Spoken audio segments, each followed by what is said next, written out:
کوئی دوزخی اس وقت تک دوزخ میں نہیں جا سکتا اور کوئی جنتی اس وقت تک جنت میں داخل نہیں ہو سکتا جب تک وہ دوسروں کے حقوق ادا نہ کر دے۔ جو حقوق اللہ ہیں، جو اللہ کے حقوق ہیں، وہ کریم ذات ہے، وہ بڑی رحیم ذات ہے، وہ اپنی شان کے مطابق انہیں معاف کر سکتا ہے۔ لیکن جو حقوق العباد ہیں، جو بندوں کے حقوق ہیں، ان کے بارے میں ہر حال میں سوال ہوگا۔ اور جو شخص دوسروں کے حقوق غصب کرتا ہے، دوسروں کا حق مارتا ہے، دوسروں کے ساتھ زیادتی کرتا ہے، دوسروں کے ساتھ ظلم کرتا ہے، دوسروں کے حقوق چھینتا ہے، ان پہ ڈاکہ ڈالتا ہے، یاد رکھیے اس کی کوئی عبادت قابل قبول نہیں ہوتی۔ بنی اسرائیل میں قحط پڑ گیا، وہ قحط 7 سال تک جاری رہا، پھر حضرت موسیٰ علیہ السلام پہ وحی آئی۔ یہ خشک کوڑے کی مانند بھی ہو جائے نا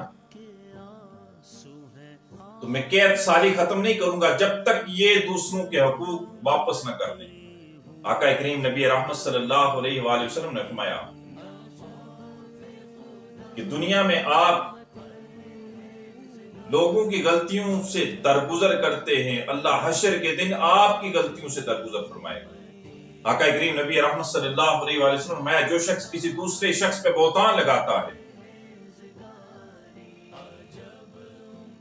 وہ جہنم میں گیا، وہ جہنم میں گیا، وہ جہنم میں گیا، تب تک جب تک اسے جا کے معافی نہ مانگے۔ ایک بزرگ حج کے سفر پر تھے، نماز کے اوقات میں وہ نماز ادا کرنے حرم میں تشریف لے جاتے۔ ایک دن ایک حمام کی شاپ، ایک باربر کی شاپ ایک حمام کی دکان کے پاس سے گزر رہے تھے، ہاتھ میں پیسوں کا تھیلا تھا، چور آیا، اس نے ہاتھ سے پیسوں کا تھیلا چھینا اور بھاگ گیا۔ تھوڑا دور گیا، آقا کریم نبی رحمت صلی اللہ علیہ وآلہ وسلم نے فرمایا کہ جو شخص دوسروں کی غلطیوں کو طاقت رکھنے کے باوجود بھی معاف کرتا ہے، اللہ تعالیٰ حشر کے دن اس کی غلطیوں کو معاف فرما دے گا۔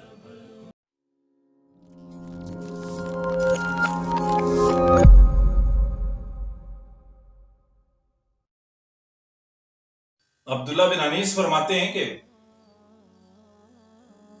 روز محشر رب تعالیٰ فرمائے گا آج میں سب سے بڑا منصف ہوں، آج میں سب سے زیادہ انصاف کرنے والا ہوں، اور اس کے جیسا انصاف کرنے والا بھی تو کوئی نہیں ہے نا۔ رب فرمائے گا آج میں سب سے بڑا منصف ہوں، کوئی دوزخی اس وقت تک دوزخ میں نہیں جا سکتا اور کوئی جنتی اس وقت تک جنت میں داخل نہیں ہو سکتا جب تک وہ دوسروں کے حقوق ادا نہ کر دے۔ میرے بھائیو، حقوق کے بارے میں ہر حال میں پوچھا جائے گا۔ جو حقوق اللہ ہیں، جو اللہ کے حقوق ہیں، وہ کریم ذات ہے، وہ بڑی رحیم ذات ہے، وہ اپنی شان کے مطابق انہیں معاف کر سکتا ہے۔ لیکن جو حقوق العباد ہیں، جو بندوں کے حقوق ہیں، ان کے بارے میں ہر حال میں سوال ہوگا، ہر حال میں پوچھا جائے گا، ان کے بارے میں آپ سے باز پرس ہونی ہے۔ لہذا حقوق العباد کا خاص خیال رکھا کیجیے۔ آپ کے رشتہ داروں کا آپ پہ حق ہے، آپ کے والدین کا آپ پہ حق ہے، آپ کے پڑوسیوں کا آپ پہ حق ہے، آپ اگر سفر کر رہے ہیں تو آپ کا جو ساتھی ہے اس کا آپ پہ حق ہے۔ یہ میں متعدد بیانات میں یہ سب چیزیں بتا چکا ہوں کہ جو تھوڑی دیر کا ساتھی ہے آپ سفر کر رہے ہیں، ریل گاڑی میں سفر کر رہے ہیں، بس میں سفر کر رہے ہیں، ہوائی جہاز میں سفر کر رہے ہیں، کہ تھوڑی دیر کے ساتھی کو بھی اس کا بھی جو حقوق ہیں وہ آپ نے پورے کرنے ہیں، اس کے بارے میں آپ سے پوچھا جائے گا۔ اور جو شخص دوسروں کے حقوق غصب کرتا ہے، دوسروں کا حق مارتا ہے، دوسروں کے ساتھ زیادتی کرتا ہے، دوسروں کے ساتھ ظلم کرتا ہے، دوسروں کے حقوق چھینتا ہے، ان پہ ڈاکہ ڈالتا ہے، یاد رکھیے اس کی کوئی عبادت قابل قبول نہیں ہوتی، اس کا ایک سجدہ بھی قابل قبول اللہ کے ہاں نہیں ہے۔ بنی اسرائیل میں قحط پڑ گیا، وہ قحط 7 سال تک جاری رہا۔ قحط اتنا سخت تھا کہ لوگوں نے مردار کھانا شروع کر دیا۔ ہر روز لوگ پہاڑوں پہ جاتے، کھلے میدانوں میں جاتے، گڑ گڑاتے، روتے، اللہ سے دعا کرتے، اللہ سے معافی مانگتے، لیکن وہ قحط سالی ختم نہ ہوتی۔ پھر حضرت موسیٰ علیہ السلام پہ وحی آئی کہ اے موسیٰ ان لوگوں سے کہہ دیجئے اگر یہ میری عبادت کر کر کے، اگر یہ توبہ اور استغفار کر کر کے، اگر یہ رو رو کے گڑ گڑا گڑا کے یہ خشک کوڑے کی مانند بھی ہو جائے نا، تو میں قحط سالی ختم نہیں کروں گا جب تک یہ دوسروں کے حقوق واپس نہ کر دیں، جب تک یہ دوسروں کے حقوق کھانا، دوسروں کے حقوق غصب کرنا چھوڑیں گے نہیں، قحط سالی ختم نہیں ہوگی۔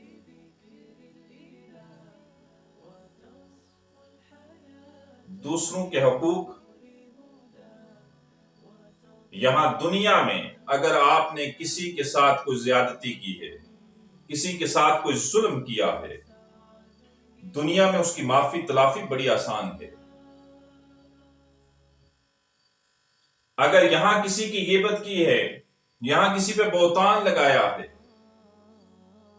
یہاں کسی سے حسد کیا ہے، یہاں کسی کی زمین پہ قبضہ کر لیا ہے، یہاں کسی سے رنجش رکھی ہے، یہاں کسی کا حق مارا ہے، تو یہاں اس کی تلافی بڑی آسان ہے۔ آپ نے کسی کا حق مارا، اس سے معافی مانگ سکتے ہیں۔ یہاں کسی کے قدموں میں بیٹھ کے معافی مانگ لینا بڑا آسان ہے۔ لیکن میرے بھائیو، یہاں کسی کے سامنے ہاتھ جوڑ کے کھڑے ہو کے معافی مانگ لینا بڑا آسان ہے۔ یہاں حقوق کی تلافی آسان ہے، اور اگر یہاں آپ نے اس کی تلافی نہ کی تو حشر میں تو ادا کرنا پڑے گا۔ وہاں تو بہرحال اس کے بارے میں پوچھا جائے گا، اس کے بارے میں سوال ہوگا۔ یہ دنیا ہے، معاشرے میں رہتے ہوئے دو انسانوں کے درمیان اختلاف ہو سکتا ہے، رنجش ہو سکتی ہے، دو لوگوں میں اختلاف ہونا کوئی بڑی بات نہیں ہے۔ باورچی خانے میں برتن دھوتے ہوئے برتن آپس میں ٹکراتے ہیں، دو بہت ماہر اور تجربہ کار ڈرائیور، ان سے ایکسیڈنٹ ہو سکتا ہے۔ اگر دو ماہر اور تجربہ کار ڈرائیوروں کی گاڑی کا ایکسیڈنٹ ہو سکتا ہے تو دو لوگوں میں اختلاف ہونا، دو لوگوں میں رنجش کا ہونا، یہ کوئی بڑی بات نہیں ہے، ہو سکتی ہے۔ لیکن اس رنجش کو دل میں نہ رکھو۔ آپ کسی سے اختلاف کرتے ہیں، اسے بتا دیں آپ کی یہ چیز اچھی نہیں ہے۔ آپ کو کوئی چیز بری لگتی ہے، آپ ڈائریکٹ بول دیں یہ چیز اچھی نہیں ہے آپ کی، ختم۔ دل میں باتیں نہ رکھیں۔ یہ رنجشیں کینہ بنتی ہیں، حسد پیدا کرتی ہیں۔ ان رنجشوں سے ہی دلوں میں قدورتیں آتی ہیں، نفرتیں پھیلتی ہیں۔ انسان غلطیاں کرتا ہے، ہر انسان سے غلطی ہوتی ہے،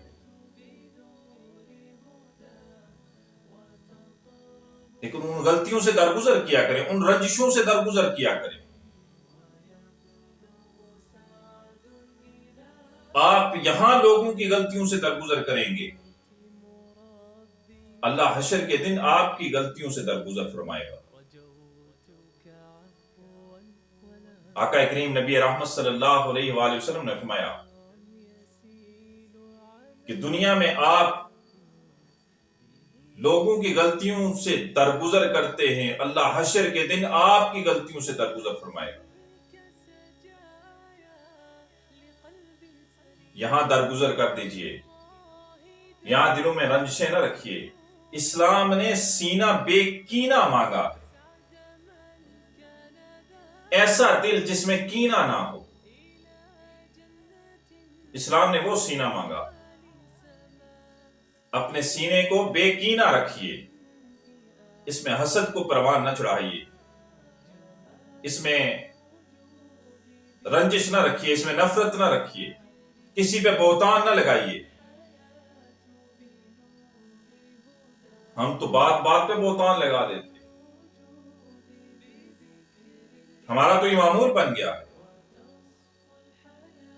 اور بہتان کیا ہے کہ میں اس بھائی کو جانتا نہیں ہوں، مجھے نہیں پتا، میری ان سے پہلی ملاقات ہے، آج یہ یہاں درس میں بیٹھے ہیں، اتنی بڑی تعداد جن میں بہت سارے چہرے تو میرے جانے پہچانے ہیں، لیکن بہت سارے لوگ ایسے ہیں جو پہلی دفعہ آئے ہیں، میں ان کو جانتا نہیں ہوں۔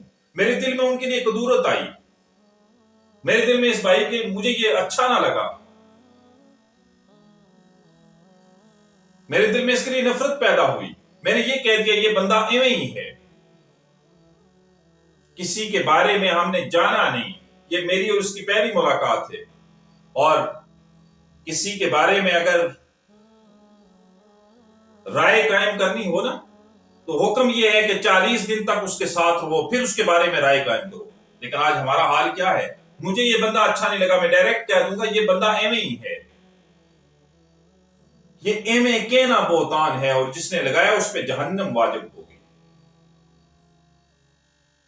آقا کریم نبی رحمت صلی اللہ علیہ وآلہ وسلم میں جو شخص کسی دوسرے شخص پہ بہتان لگاتا ہے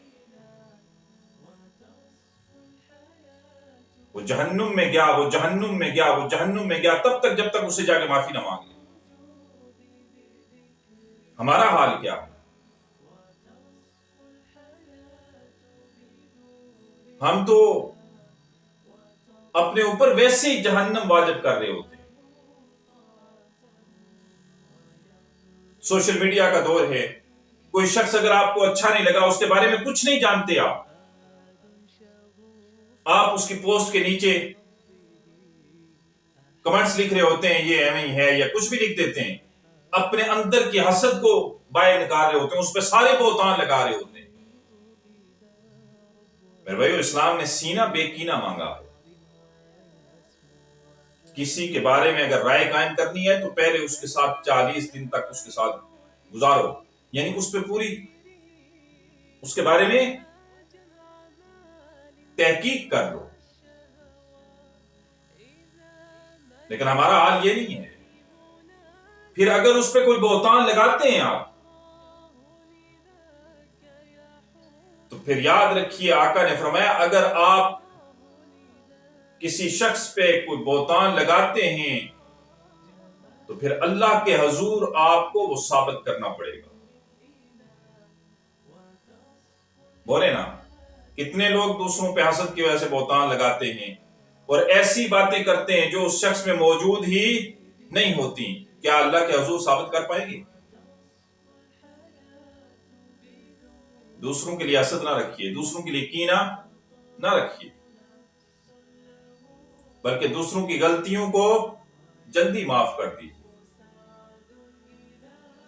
تاکہ یہ مقدمہ اللہ کے حضور پیش ہی نہ ہو۔ آقا کریم نبی رحمت صلی اللہ علیہ وآلہ وسلم نے فرمایا کہ میں میزان پر کھڑا رہوں گا تب تک جب تک میری ساری امت کا فیصلہ نہیں ہو جاتا۔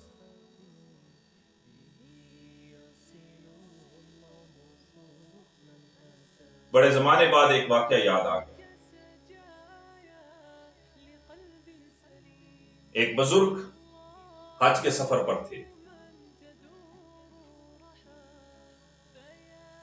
نماز کے اوقات میں وہ نماز ادا کرنے حرم میں تشریف لے جاتے.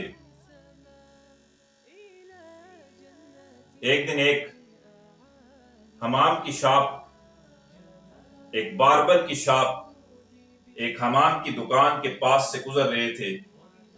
ہاتھ میں پیسوں کا تھیلا تھا. چور آیا، اس نے ہاتھ سے پیسوں کا تھیلا چھینا اور بھاگ گیا. تھوڑا دور گیا تو اللہ نے اس کی آنکھوں کی بینائی زائل کر دی. آنکھوں سے نظر آنا اسے ختم ہو گیا. لگا بیٹھ کے رونے. لوگوں نے پوچھا بھائی کیا ہوا ہے، کیوں رو رہا ہے؟ سارا ماجرا سنایا کہ فلاں حمام کی دکان کے پاس ایک بزرگ گزر رہے تھے، میں نے ان سے یہ پیسوں کا تھیلا چھینا ہے، یہاں آیا ہوں تو میری آنکھوں کی بینائی زائل ہو گئی ہے. وہ بزرگ کو بڑے اللہ والے ہیں، مجھے ان کے پاس واپس لے چلیے، میں ان سے معافی مانگوں گا، انہیں پیسے واپس لوٹاؤں گا اور ان سے کہوں گا کہ مجھے معاف کر دیجیے تاکہ میری آنکھوں کی بینائی واپس آ جائے. لوگوں نے اسے پکڑا. جو وہ بتا رہا تھا باربر شاپ، حمام کی شاپ، اس حمام کی دکان کے پاس لے آئے. حمام سے پوچھا، جو اس چور نے حلیہ بتایا تھا ان بزرگوں کا، وہ سارا حلیہ بتایا. حمام کہنے لگا میں انہیں جانتا تو نہیں ہوں، لیکن ہر نماز کے وقت وہ یہاں سے گزرتے ہیں. مجھے ان کی رہائش کا پتہ نہیں ہے، لیکن جب نماز کا وقت ہوتا ہے وہ یہاں سے گزرتے ہیں. آپ انتظار کیجئے، اگلی نماز کا وقت ہوگا تو وہ یہاں سے گزریں گے. نماز کا وقت ہوتا ہے، وہ بزرگ وہاں سے گزرتے ہیں. لوگوں نے اس چور کو آگے کیا کہ وہ بزرگ آ گئے ہیں. چور کو بتایا. چور نے ان بزرگوں کے پاؤں پکڑے، ہاتھ جوڑے، منت سماجت کرنے لگا اور کہنے لگا مجھے معاف کر دیں، میں نے یہ پیسوں کا تھیلا آپ کا چرایا، اللہ نے میری بینائی کو زائل کر دیا، مجھے اب نظر کچھ نہیں آتا، میری بینائی ختم ہو گئی ہے، میری آنکھوں کی بینائی زائل ہو گئی ہے، آپ مجھے معاف کر دیں، یہ پیسوں کا تھیلا واپس لے لیں، میرے لیے حق میں دعا کریں کہ اللہ مجھے میری آنکھوں کی بینائی واپس کر دے، مجھے نظر آنا شروع ہو جائے. وہ بزرگ کہنے لگے میں نے تجھے پہلے ہی معاف کر دیا. وہ چور بھی بڑا پریشان ہوا. جو آگے پیچھے ارد گرد لوگ جمع تھے وہ بھی پریشان ہوئے کہ معافی اب مانگ رہا ہے اور یہ پہلے ہی معاف کرنی. وہ چور پوچھتے حضور میں آپ سے ابھی معافی مانگ رہا ہوں، آپ کہہ رہے میں نے پہلے ہی معاف کر دیا، وجہ کیا ہے؟ بزرگ کہنے لگے میرے دل میں ایک خیال آیا تھا، ایک بات ذہن میں آئی تھی، بس جیسے ہی میرے ذہن میں آئی، میرے دل میں وہ بات، اس بات کا خیال آیا، میں نے فوراً آپ کو معاف کر دیا. پوچھا بات کیا ہے؟ تو بزرگوں نے عرض کی بات یہ ہے کہ میں نے حدیث پڑھی تھی. اللہ والے بھی تو ایسے ہوتے ہیں نا. میں نے حدیث پڑھی تھی کہ آقا کریم نبی رحمت صلی اللہ علیہ وآلہ وسلم نے فرمایا کہ میری امت کا ہر مقدمہ حشر کے دن اللہ کے حضور پیش ہوگا اور میں میزان میں کھڑا رہوں گا جب تک میری امت کا فیصلہ نہیں ہو جاتا. میرے دل میں خیال آیا کہ یہ مقدمہ بھی اگر میں نے اس چور کو معاف نہ کیا تو یہ مقدمہ بھی اللہ کے حضور حشر کے دن پیش ہو جائے گا. جب تک یہ مقدمہ، اس مقدمے کا فیصلہ نہ ہوتا، آقا کریم نبی رحمت صلی اللہ علیہ وآلہ وسلم میزان پہ کھڑے رہیں گے. مجھ سے یہ برداشت نہ ہوا کہ آقا کریم نبی رحمت صلی اللہ علیہ وآلہ وسلم میرے اس مقدمے کی وجہ سے کھڑے ہوں وہاں. میں نے تجھے معاف کر دیا نہ میرا مقدمہ اللہ کے حضور پیش ہوگا اور نہ آقا کریم نبی رحمت صلی اللہ علیہ وآلہ وسلم میزان پہ انتظار کریں گے، کھڑے رہیں گے۔ اس لیے میں نے تجھے معاف کر دیا۔ میرے بھائیو، اپنے سینوں کو بے کینہ رکھیے۔ رنجشیں ہوتی ہیں، حسد ہوتا ہے، نفرتیں ہوتی ہیں، بھول جائیے، درگزر کر دیجئے، معاف کر دیجئے۔ جی، میں یہ نہیں کہہ رہا انسان بھولتا نہیں ہے۔ معاف کرنے کا مطلب یہ ہے اس سے آپ بدلہ نہ لیں۔ انسان بھولتا نہیں ہے۔ جس نے آپ کے ساتھ، اس پہ میری ایک پورا ایک بیان ہے، اگر آپ نے سنا ہو، جس نے بھی آپ کے ساتھ زیادتی کی ہوگی نا، جب وہ آپ کے سامنے آئے گا، اس کی ساری زیادتیاں، اس کے ساری وہ باتیں جو آپ کے خلاف اس نے کی ہیں، جو آپ پہ ظلم کیا، وہ سارا یاد آ جائے گا۔ انسان بھولتا نہیں ہے، لیکن معاف کرنے کا مطلب یہ ہے کہ آپ اس سے بدلہ نہ لیں۔ اللہ نے اگر آپ کو کوئی طاقت دی ہے، آپ بدلہ لینے کی طاقت رکھتے ہیں، لیکن آپ معاف کر دیتے ہیں۔ یہ انسانیت کی معراج ہے،